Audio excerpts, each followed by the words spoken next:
Well, good evening, everybody. Welcome to the Daily Debrief. We begin tonight with a Law and Crime exclusive, which involves the collision of law and politics in the upcoming civil trial filed by billionaire Jeffrey Epstein. The financier is accused of sexually abusing more than 40 underage girls. Law and Crime has confirmed that both former President Bill Clinton and current President Donald Trump will be mentioned in the case. Chief Investigative Correspondent Brian Ross joins us tonight to explain the connections. Brian, good evening. Good evening, Aaron. It's a strange case. Epstein, who pleaded guilty to 2 counts of prostitution and received what many regard as a very light sentence of 18 months, has now sued the lawyer representing some of those underage girls, claiming malicious prosecution and defamation.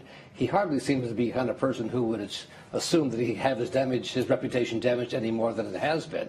But in part of it is 2 prominent people who were friends with Jeffrey Epstein, Donald Trump and Bill Clinton, were originally going to be on the witness list. Now, once President Trump became president, he's no longer required to be a witness. And the lawyer Brady Edwards, is going to represent the client here, says that Clinton and Trump will both be mentioned in the case. They won't be testifying, but their role and their connection with Epstein will be coming out. So what are the possibilities here when we hear there is a connection to these 2 presidents, to this billionaire who has faced all these accusations and admitted apparently to some of them? What's the connection? How are they going to be mentioned? Well, in both cases, documents filed in court indicate that Trump and Clinton traveled extensively with Epstein at the very time he was allegedly abusing these underage girls. And the questions will be, what did they know? What did they see, if anything at all? And part of the issue here is the lawyer for the girls, Brad Edwards, did he act appropriately in trying to seek the testimony of the 2 powerful men, Trump and Clinton? He's defending himself by essentially saying, I had every reason to ask them questions about their relationship with Epstein because they traveled with him, they had phone numbers and connections with him, and that's the heart of this case. It's going to be an interesting case because, look, this is a case filed by Jeffrey Epstein, but ultimately it may result in testimony that makes him look bad. Absolutely, because as part of the defense, for the first time, at least one of the underage girls will testify in public. Because of his plea deal, there was no real testimony about what happened in the case. Now some of those young women who are older will testify, and there'll be questions about what Epstein did and how his case was handled by the person who was the U.S. attorney at the time, who is now the Secretary of Labor, Alexander Acosta. He was the federal prosecutor in charge who made this sort of sweetheart deal, people are calling it. He essentially killed an FBI investigation, and Epstein pleaded guilty to 2 state charges only, was sentenced to 18 months in prison, and during the time he was in prison, he was allowed to leave the jail cell during the day and only essentially sleep there at night. In many cases, that kind of charge involving 40 underage girls could result in a life sentence. Epstein got off easy.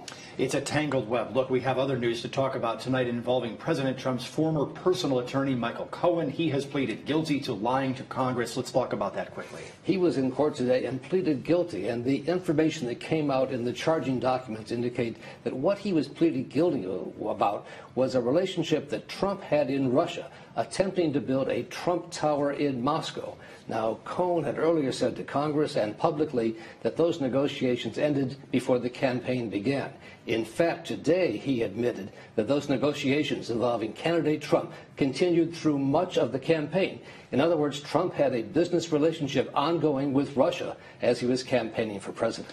Now, that's news that a lot of people are seizing upon, but the president himself is now accusing his former personal attorney of being the one who is lying this time around. Right. He says he's weak. He's trying to get his prison sentence reduced, which certainly is trying to get a sentence reduced.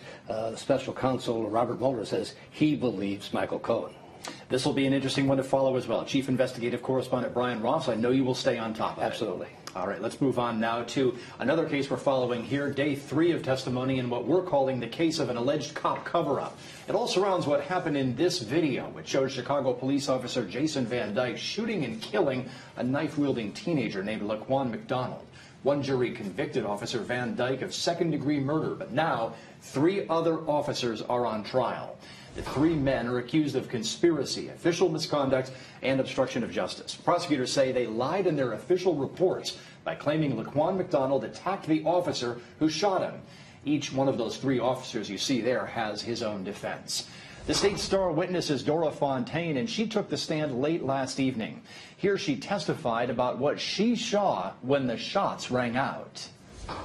How did you know he had a knife? He had a shiny object, and I've seen knives before.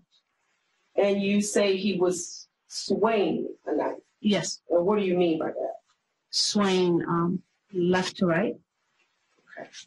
As he was swaying this knife, could you see him clearly? Yes. Right. Did you ever see him raise the knife up to his shoulder? No. Did you see him raise the knife above his chest? No. Did you see him attack anyone with the knife? No.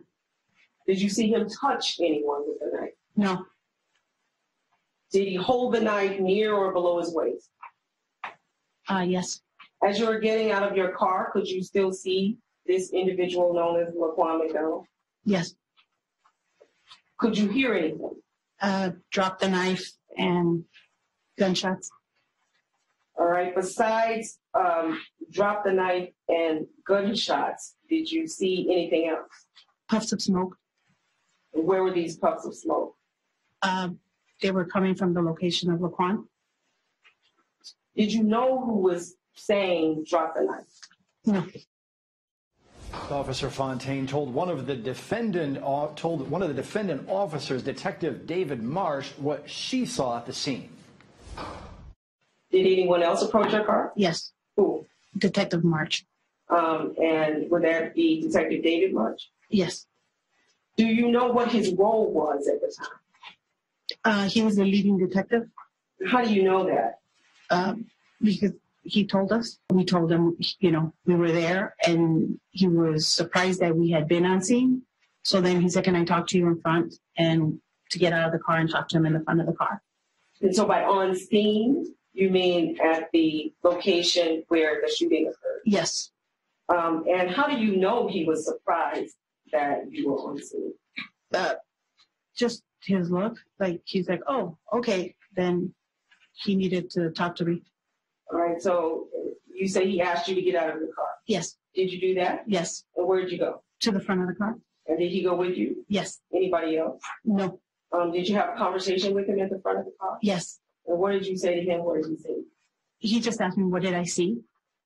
Did you tell him what you saw? Yes. What did you tell him? A male black walking southbound, swaying the knife, twisting, falling.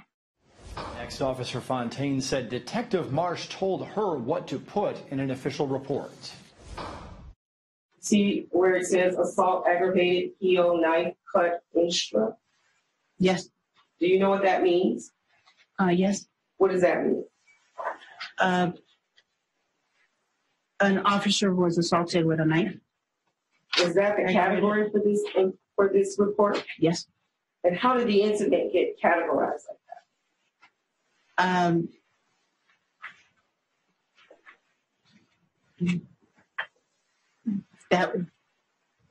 That's what I was told it was going to be. Who told you? Detective Marsh. Looking further down the page, do you see where victims are listed on the report? Yes.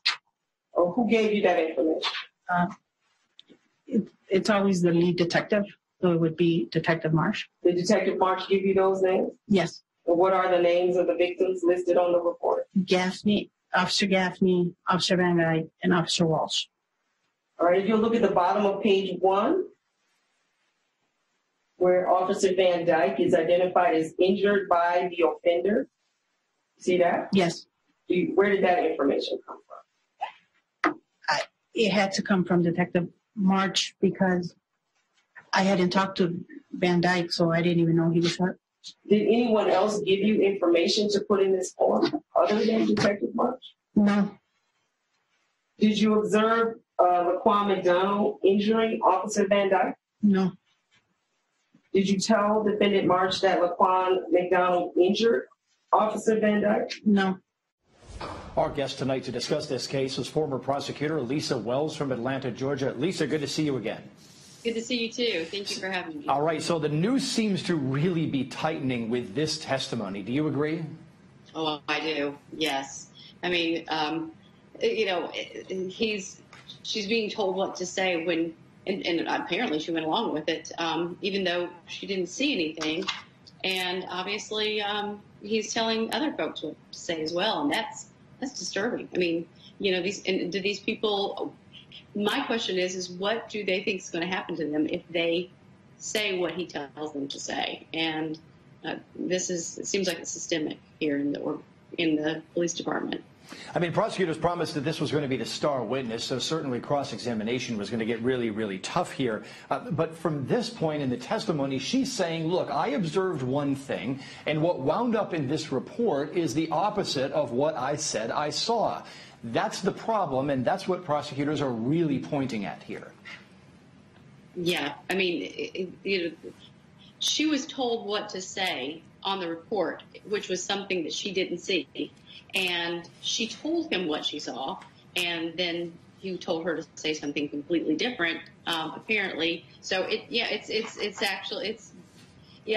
seems like the noose is tightening around March completely. He was the one in charge, and that's who the buck stops with as well. Precisely. That's the point prosecutors are trying to make here. Let's listen to this next clip, which expounds on this a little bit. Here, Officer Fontaine explains some of the words prosecutors say the defendants put in her mouth in subsequent reports. Did you ever observe Laquan McDonald raise his arm towards Officer Van Dyke? No. Did you ever observe Laquan McDonald raise his arm as if attacking Van Dyke? No. Did you make that statement to Defendant March? No. Is that statement false based on what you witnessed of the shooting? Objection, Your Honor. That calls for a conclusion, so Yes. that is sustained. Didn't Didn't interrupt your objection. Did Defendant March ever give you an opportunity to review or revise this report before it was submitted? No. Objection is an answer. That's a rule. The evidence lawyering there trying to tighten up this particular witness's answers because they're highly damaging to the defense. Finally, this last clip from Officer Fontaine, testimony about the dash cam video which shows the shooting of Laquan McDonald. It took Chicago police more than a year to release this recording, but Officer Fontaine says the defendant officers were looking at it almost immediately. I spoke to Detective March. How is it that you came to speak to Detective March? He came and asked me to come with him Well, where did he ask you to go? to an office. What did you do while you were in the office? They played the video, And you say the video. What the do you mean by the video? Laquan McDonald walking. Okay.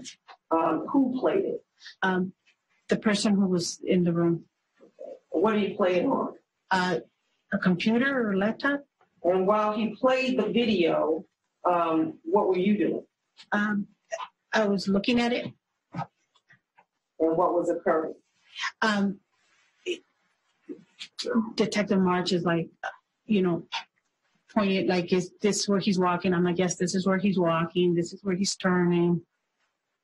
Was it a question and answer, or how was that? How did that? It was, happen? yes, questions and answers. Who was asking questions? Detective March. Did Detective March ever ask you to explain what you saw using the video? No.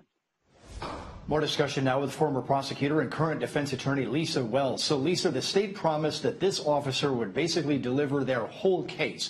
And when you hear it on direct, it does sound like, at a minimum, that one of the three defendants was trying to alter reality with the reports here. And if you extrapolate from that, it sounds like a conspiracy.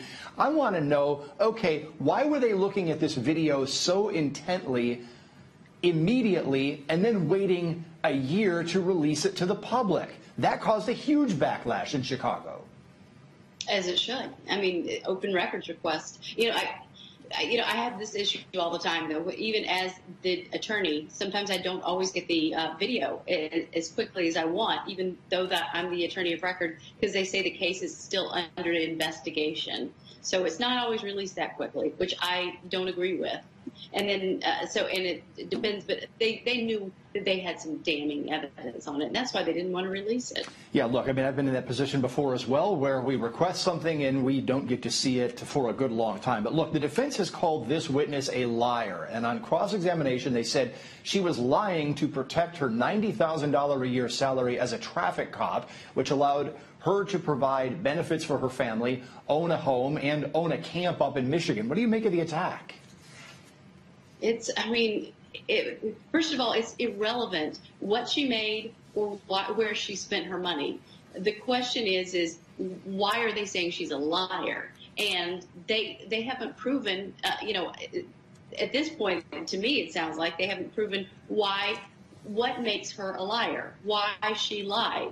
So, damaging her as a person is bad form, but, that's sometimes what they're trying to say, that she was lying to keep her job. Lisa, we'll talk again at the end of the show here. Still ahead tonight on the Daily Debrief, new legal troubles for one of the men accused in the disappearance and death of Georgia beauty queen Tara Grinstead. Plus, appeals court arguments today over the case which became the subject of the podcast Serial. Part 2 of the Debrief is after the break.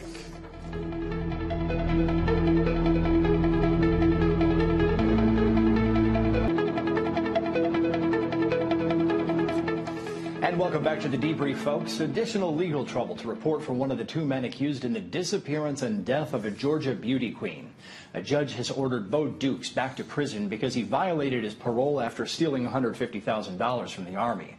Dukes served time but didn't keep up with restitution payments or ordered community service. That's why he's back behind bars. Dukes and another man are both charged with helping in the murder of Tara Grinstead in 2005. That case is proceeding. A case made famous by the podcast Serial today went before the highest court in the state of Maryland. A jury convicted Adnan Syed of the 2000 murder of his high school classmate. The case gained attention after the podcast Serial re-examined this murder back in 2014. One of the arguments before the court today was whether Syed should receive a new trial because his trial attorney didn't call an alibi witness who claimed Syed was at the library and not committing the crime. The original defense attorney, Cristina Gutierrez, has since died. Today, the state argued that the law did not require Gutierrez to call the alibi witness because that witness could have conflicted with other defense theories of the case. Now, this is an appeals court argument with several references to previous U.S. Supreme Court cases, Strickland and Kimmelman.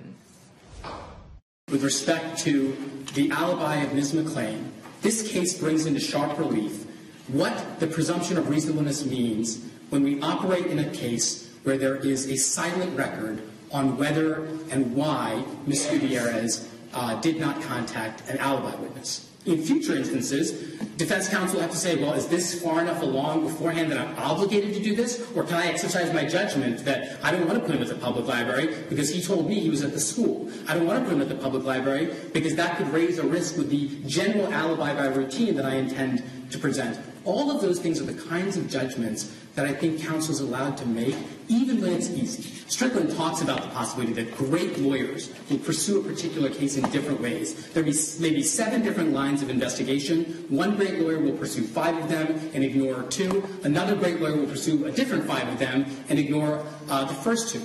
Kimmelman suggests that it would be constitutional error if an attorney didn't pursue any of them. In that case, of course, when they talked about the requirement of pursuing some investigation, this is an attorney who didn't obtain discovery because he believed that the state's obligation was to hand over discovery. That Kimmelman scenario is certainly not what we have here, Your Honor.